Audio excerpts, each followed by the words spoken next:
So, welcome to the CyberSecurity Happy Hour podcast. My name is Christie, and episode 39. And the topic for this podcast is navigating the world of cybersecurity. And I'm so pleased that I have a special guest, and I wish her a warm welcome to the podcast. Her name is Mora Awosile. Hello, Mora. Hello, Christy. I'm happy to be here. Yeah. How is it? How is it? How are you today? Anyway, how was your day today? Fine, thank you. I've had a mild day. Oh, that's good. That's good to hear. So, could you just tell us a little about yourself and what you do in the information cybersecurity world? Okay, so as Christy says, my name is Mora Awosile. I am a cybersecurity specialist. I work in cyber defense, specifically within cyber protection and resilience, where I manage change projects and respond to incidents occurring. Awesome. So, what I really want to talk about is we're looking at this world that we're all in the cybersecurity. And so many of these topics we're going to discuss usually comes up from time to time. And one of the first ones is, in order for you to become a cybersecurity professional or specialist, you need to have this expertise that is demanded from us. And because of the changing cyber threats, you're expected to have some knowledge in order to deal with these threats. And as a result, there's always a constant demand on us to recertify, to learn new things. Is that we're always learning and being certified. Even though you're certified, something new comes up, and then you need to get a new certification. What are your thoughts on that? What do you think? Okay, thank you, Christy. That is really important and crucial within a cybersecurity career to have a lifelong learning approach. So you're constantly learning because, as you said, new threats come up. There's new things happening within the landscape. And without that continuous learning approach, the skill set that you have becomes outdated. So it's really key to keep on top of your education as a cybersecurity professional. There's what we call continual professional education, CPEs, where if you're a member of a professional organization, you have to keep that updated by attending seminars, listening to podcasts, and just updating your knowledge generally. So yes, that is very key in terms of the cybersecurity profession. Awesome. Now, I think one of the, when people generally talk about cybersecurity, especially those coming into the industry, they are confused. For example, they tend to go for this glamorous. They think cybersecurity, information security is about pen testing. So you see, one of the advice I usually give to people is know yourself and research different roles. So because there are different career paths in order for all of us to specialize, one person can't do everything. But I suppose in throughout the journey of your career in this landscape, you are going to touch on different things and grow your career and your interests as well. So, for example, like we have the incident response team. Something goes wrong, if there's a ransomware, the team gets involved and they get in hands-on. We have the forensic team that investigates the cause and helps support the team to remediate. We've got pen testers, we've got analysts, we have trainers because somebody has to teach us these things. We have researchers. So what do you think? I mean, what advice would you give to somebody coming into the industry and not to look at this as some parts of it as a glamour parts? Some careers or some roles are more glamorous than others. What would you tell somebody just maybe graduating from university? Yes. So my advice would be in the first instance, there's quite a few diverse career paths within cybersecurity. I would advise that the individual should look to their strengths, do a skills audit, look to what they can bring or how they can leverage what they already have to come into cybersecurity, because across cybersecurity, there's a replication of other careers that people might have been in prior to coming into cyber. So we've got physical security, we've got security architecture, we've got governance, compliance, we've got risks, threat intelligence, as you've alluded to, security operation, security awareness. So the landscape is wide. Yes, and everyone can fit in one area or the other, and you don't have to be honed or to be restricted to one area. You can start in one area and then work your way through to your final destination or to a destination. As we've said, it's continuous learning, so you learn new things and you want to move on. So it's diverse, it's dynamic. That would be my advice, basically. Awesome. Now, I think one of the things I would say is generally discussed, and I thought about this, is that for new entrants, sometimes, I mean, some of the feedback you get from new entrants into the industry for many parts is that they ask for certifications. But let me give you an example. Let's say they are looking for, let's say, a security analyst, or it could even be an analyst. It could be somebody just starting their first cyber information security role, and they're asking them for 5 years experience, the CISSP, and you're thinking, what, this person is starting out, why are you asking them for these certifications that you need to have a 5 years expertise?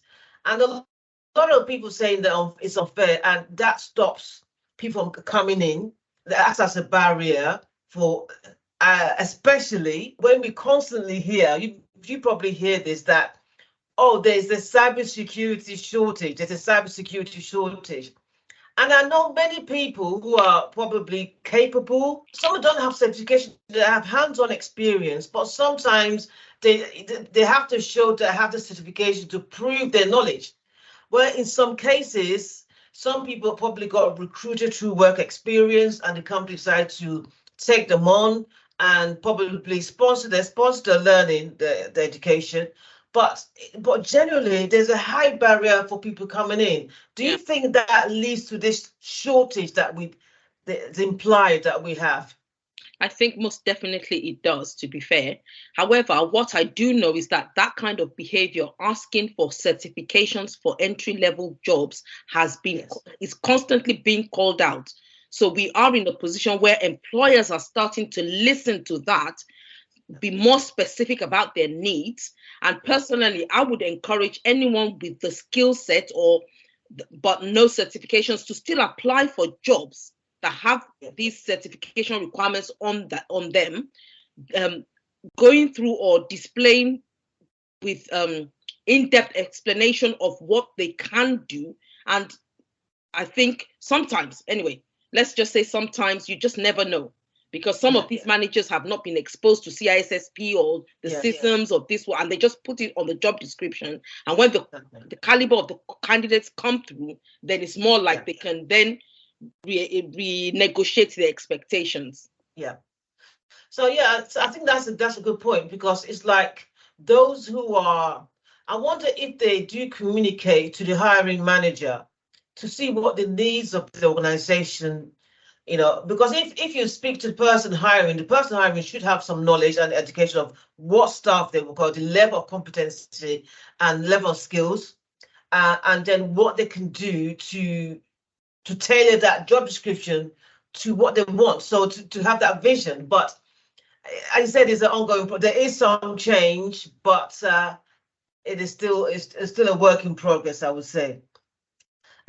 Now, I mean, generally, we talk about cybersecurity, information security, secure information. It is for any company of any size, because sometimes people think it has to be this large company. No, even if you're a micro organization, I believe you must still secure data always, because we said the threats are always there.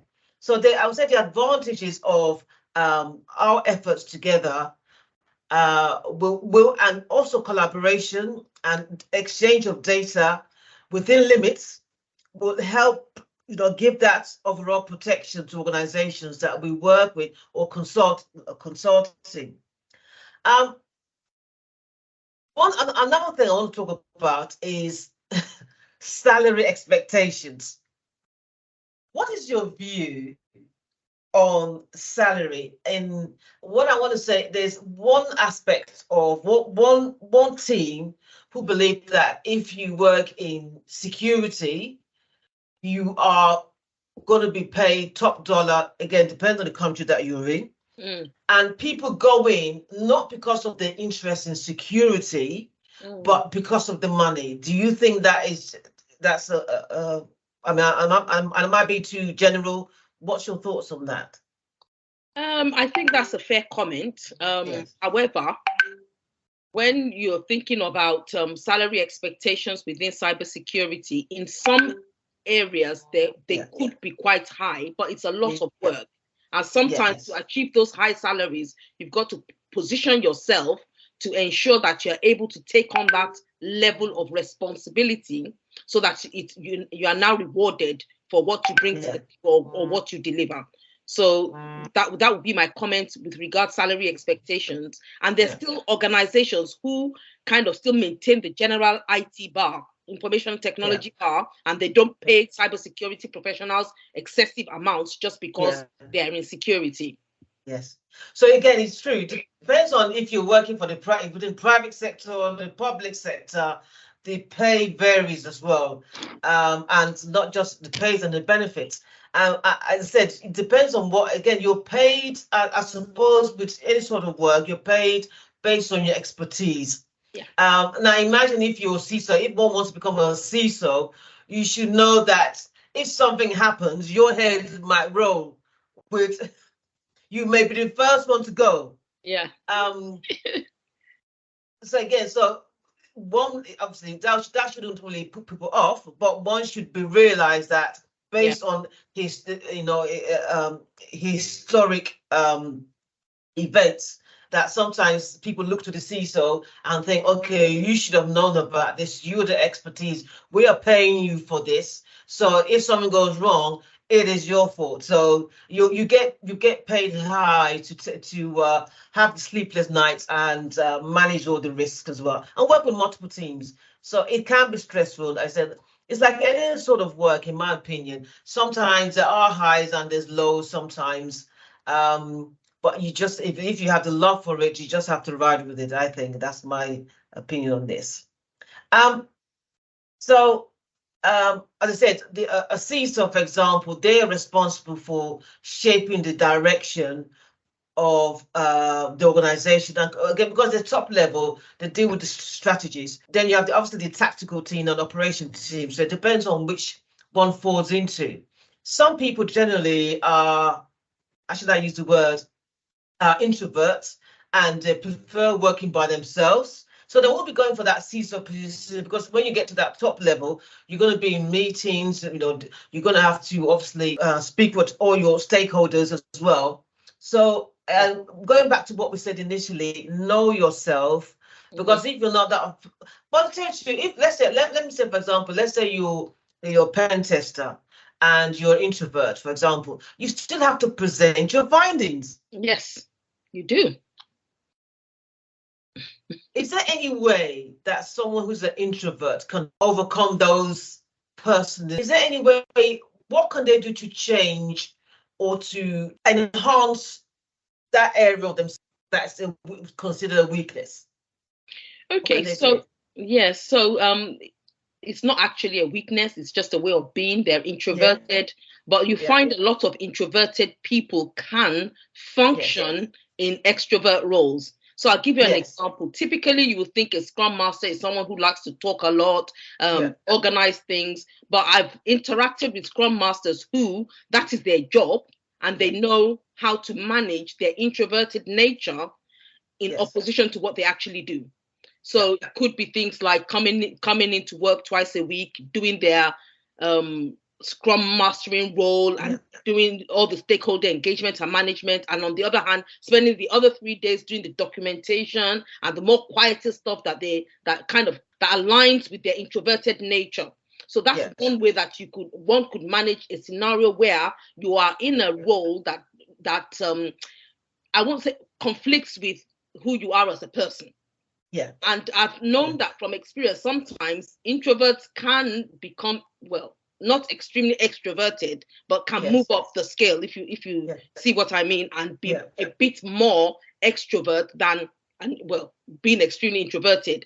So there's been instances where people's careers can kind of help develop their nature, if you like, and make them a bit more aligned to what they actually choose to do. Yeah, I suppose it's true. Yeah, so it's like we have different parts of ourselves. Yes. And we use different parts depending on the circumstances that that's in front of us. Yeah. Okay, so there are so many positives. I think we've talked about a lot of the positives, that obviously salary, we talk about money, we talk about continuous learning. Yeah. We've talked about growth in the role and as a person, and how obviously you working within the team and strategies. However, let's look at the other side of it, which is let's them say sometimes you're given a responsibility and the pressure that comes with it.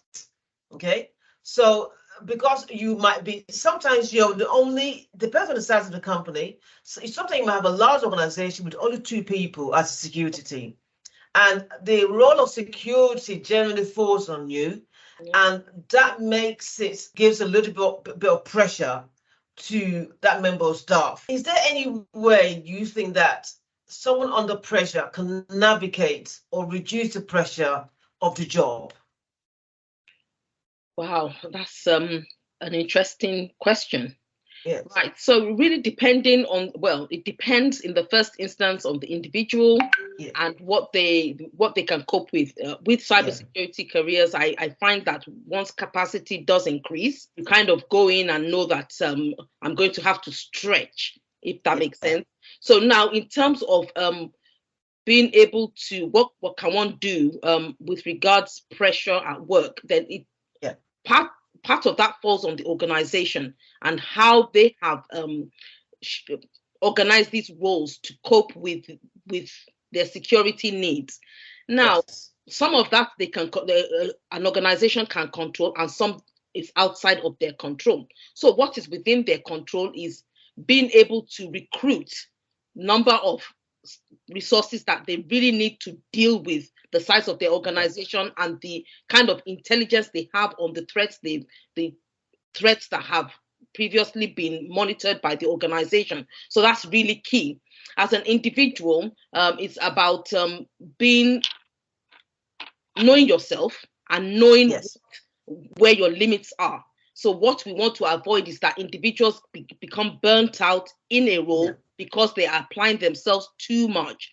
So, and being vocal as an individual to discuss this with your line manager or with your colleagues at work, and having a good team also help in terms of dealing with pressure at work, which is what we're essentially talking about. And a lot of cybersecurity professionals, unfortunately, fall into this trap where they've exerted themselves, they've stretched themselves too thinly, and then they take the brunt of the pressurizing and stress that then comes on them.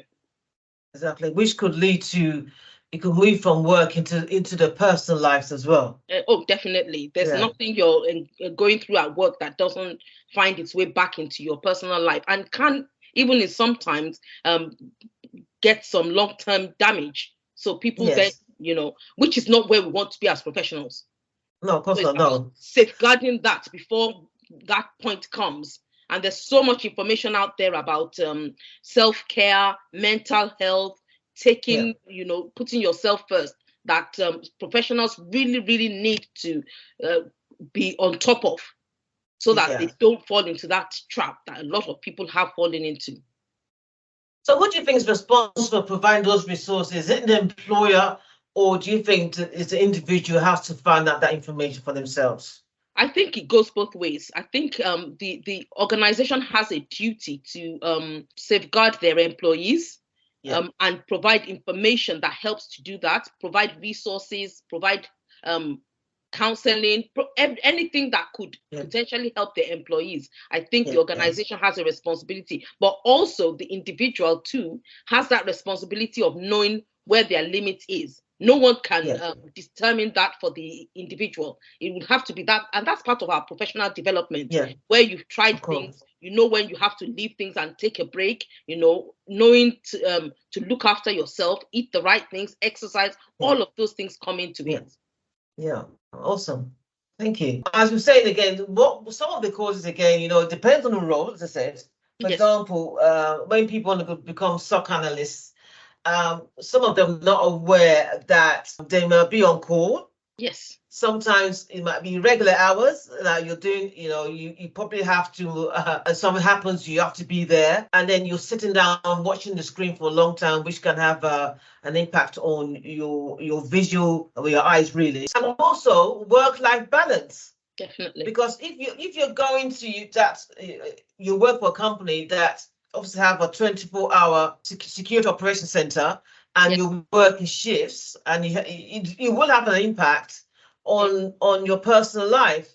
And I think sometimes, again, is the awareness of that. I think sometimes maybe people are not aware that some cybersecurity roles have these sort of hours as well.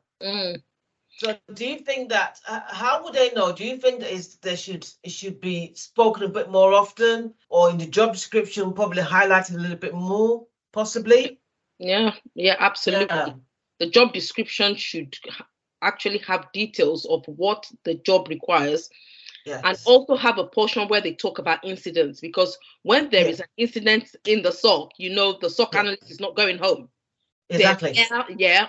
24 hours, 48 hours straight, you know, because there's an incident and everyone is rallying around. Even people in the back office are helping to support to resolve the incidents. So I think that should be made clear.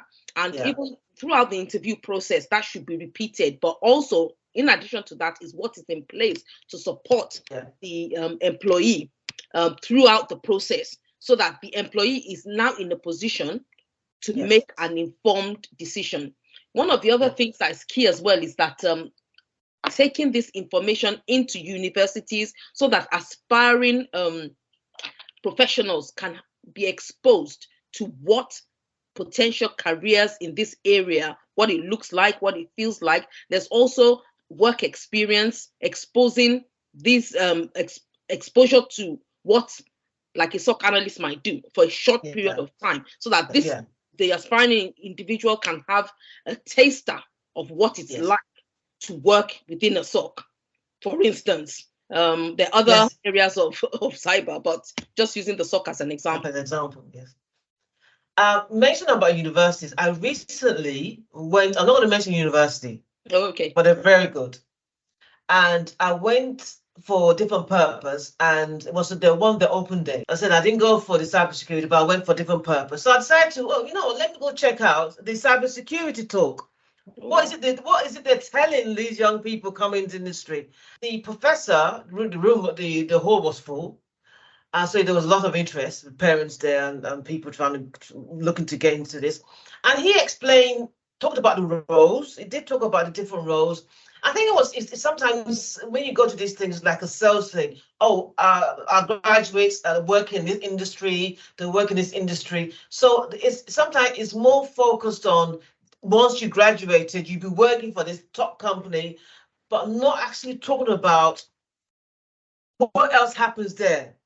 For example, we talk burnout. Yes.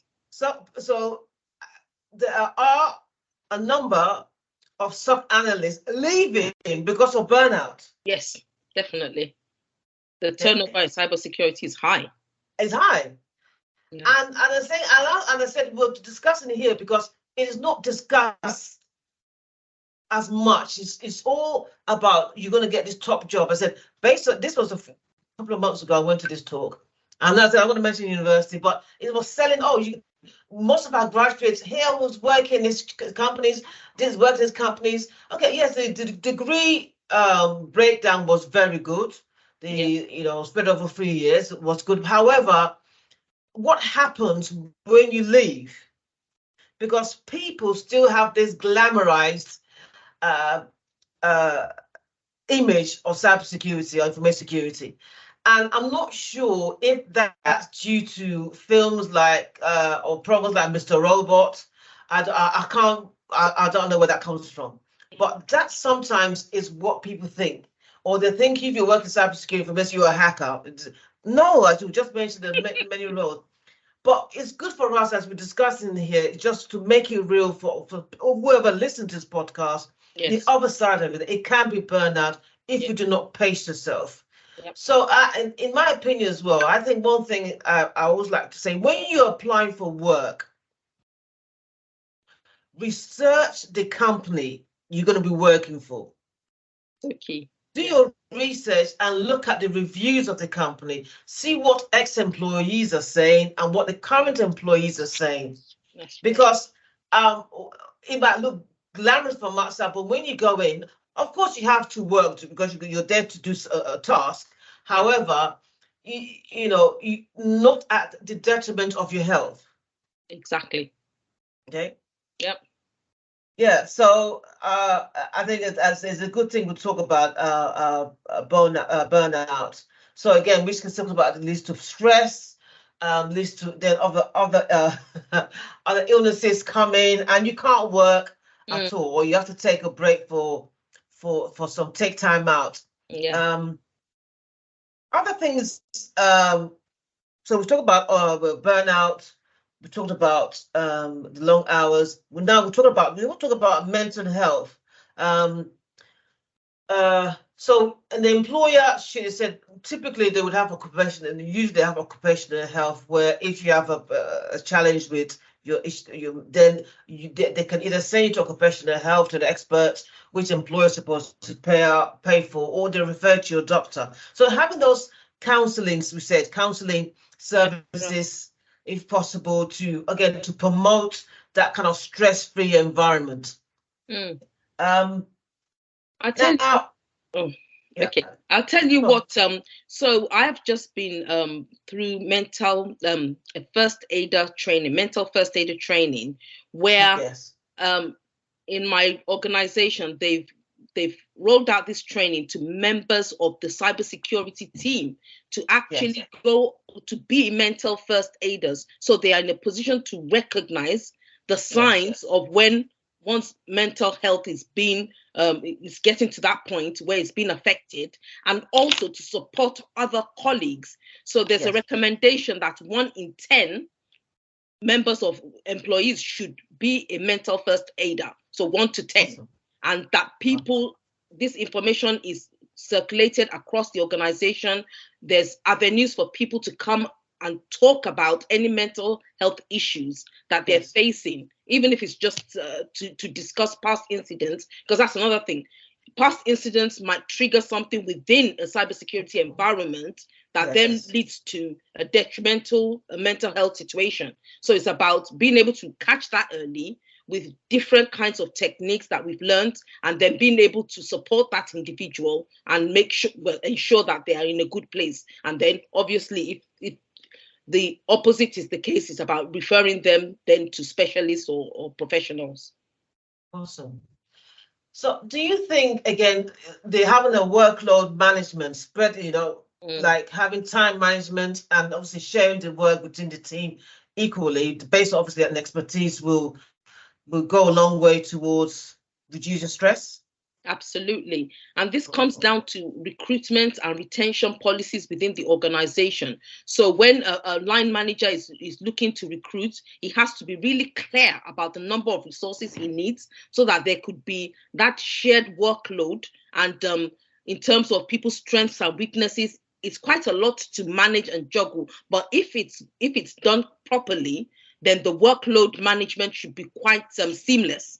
And people should feel like they're part of a team, that they can cover for each other, they can support one another, they can ask questions, they can learn new things, just work off each other, rather than working in silos. And then people feel quite frustrated because they can't talk to their colleagues, and even sometimes the workload is overwhelming, but they can't voice that out, which then comes back to even having a good relationship with your peers and with your line manager. So all of these policies within the workplace, recruiting people who are people managers and not people who are who just want to be within that setting, but have a passion for managing people, because it's quite sensitive.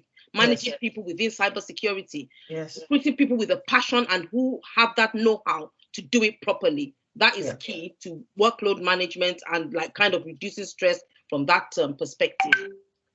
Okay. Now I want to talk about something that is probably not talked about much. Do you think there is bullying in the workplace, in the infosec, or among security professionals? I've heard of it. I'm sorry. I have heard of it, and yes, have to recognize the environment is quite dynamic, quick pace, and these are the kind of things that happen in such an environment where people can't speak up because of the fear of being singled out or being bullied. You know, so I've heard of it, but for employers who have taken the time and have set their cybersecurity practice up properly, that there shouldn't be those things, because that is what will then put a dent into your workforce, and then that leads to the organization not being properly protected, and then what you don't want to happen is what then happens. But so there is a lot that goes into planning a cybersecurity service, you know, in terms of, you know, all of those behaviors that you want to exclude and the ones you want to encourage, like having a workforce that thrives, and open management system where people are psychologically safe to disclose, to have discussions, to ask questions, to challenge if they need to, and that is the kind of environment that organizations should be promoting for their cybersecurity service. Oh, thank you for that. Yes, I totally agree with you. And as I said, wherever we work, we want it to be, I don't want to say a happy place, but a place that one can work in peace and obviously achieve whatever task they're set ahead of them. One final thing I want to just talk about, I want to ask your opinion. I mean, now, you know, during the pandemic, obviously, organizations transition from working in an office and people working from home. What are your thoughts now, where things are now reversed? People are called back to the office. Do you think that we can cybersecurity or security in general, can we really protect an organization working from home? An interesting question. There are certain roles within cybersecurity that can still work from home and be effective in their roles and in delivery. I think there are certain roles that thrive better in the office, or that thrive better through the hybrid arrangement. And I think it's about revisiting each role within the organization and having that candid discussion with your employees. And again, it could be that some employees will make the decision to move on or even transition into different roles if working from home is such a big part of their lives. And I have been in contact with people who want to be in the office. So even in that respect, it's not such a bad thing. There's some people who would want to work from the office, and that should be encouraged. But without that openness and openness within the organization, I've talked about psychological safety. If you're speaking to employees and they're not sure what the output or the outcome of the conversation is, they might be hiding behind the reasoning that they don't want to be fired. And not be honest and come up front to say, this is my preferred pattern of working, which then leads to other issues. But then if there could be that open and honest environment, it could be a win-win for both the organization and the employee. Awesome. So in conclusion, so obviously while we've talked about the benefits, or the pros and cons of working in this cyber world that we are, information security world that we are. So there are exciting challenges and opportunities, and because we are tasked, the reason why we are responsible for securing an organization, again, as a team. It's not one person does it. Working as a team, we can help manage the risk, identify the risk, manage the risk, and probably provide solutions to our clients and organizations that we're working. So working again together, the success of doing this is having a good collaboration, technical expertise, and again, being ethical as well. Ethics, we should not forget ethics as well. We're all bound by ethics. Anyway, thank you so much, Mora. So this is it's been a very interesting discussion, and it's been quite enlightening as well. And the reason why it makes us think that is, and for me, I wanted us to highlight. Okay, yes, we're working in this landscape, but it can also have a negative impacts on us as a person. And I don't want it to be too glamorous. People think I want to go in, because that's all I hear. I want to work in cybersecurity. I want to work in cyber information security. That's all fantastic, but we have to obviously balance it. And sometimes I'm sorry to say this, but it is a role, it's a job after all. Yeah. That you're gonna return. you're gonna leave one day, and somebody will take over from you. Yeah. Okay, that's all we have today. Thank you everyone for tuning in, and a big thank you to our special guest Mora and all your insights. I really appreciate you coming and discussing these topics and getting your insights and your expertise. Thank you so much. Thank you.